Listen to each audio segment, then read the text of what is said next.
শুভ সন্ধ্যা বন্ধুরা। আজকে আমি বানাচ্ছি ঢাকাই পরোটা। দেখুন কিভাবে বানাচ্ছি, দেখে নিন।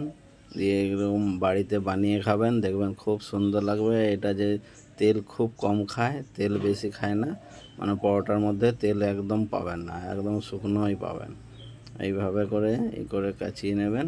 দেখুন এইখানে আমি খাওয়া সোডা দিয়ে দিলাম 1 চামচের মতো, দিয়ে এটাকে তেল দিয়ে এটাকে মাখিয়ে রাখবো। দেখুন কিভাবে, এখানে 1 চামচ খাবার সোডা দিলাম, 2 চামচের মতো তেল দিয়ে দিলাম, সাদা তেল দিয়ে এটাকে পুরো মাখিয়ে নিলাম। দিয়ে এটা মাখানো হয়ে গেলে ময়দা মেখে রেখেছি, ওটাতে লেইটা বানাবো। লেইটা বানিয়ে বেলে, দেখুন কিভাবে আমি ওটা পাকটা দিচ্ছি, ওটা দেখে নেবেন। এইভাবে আপনারা বাড়িতে করে খাবেন, দেখবেন খুব সুন্দর লাগবে। আর তেল খুব কম খাবে, তেল পরোটাতে একদম থাকবে না, একদম শুকনো শুকনো থাকবে দেখতে। এটা করে খাবেন, খুব ভালো হয়। দেখুন আমি এটা বেলে নিয়েছি। এবার দেখুন এই সোটা তেলের মাখানোটা ওটা পুরো মাখিয়ে দিলাম।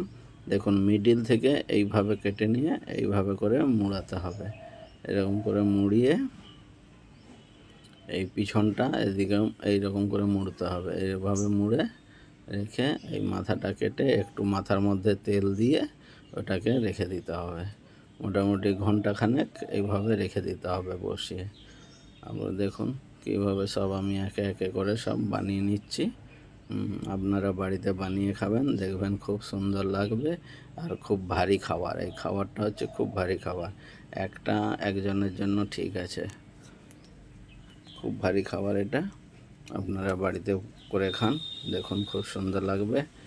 আর যারা যারা করে খাবেন আমাকে কমেন্টে জানাবেন যে কেমন লেগেছে। এই দেখুন এইভাবে এটাকে বসিয়ে রেখে দেবেন, এই রকম করে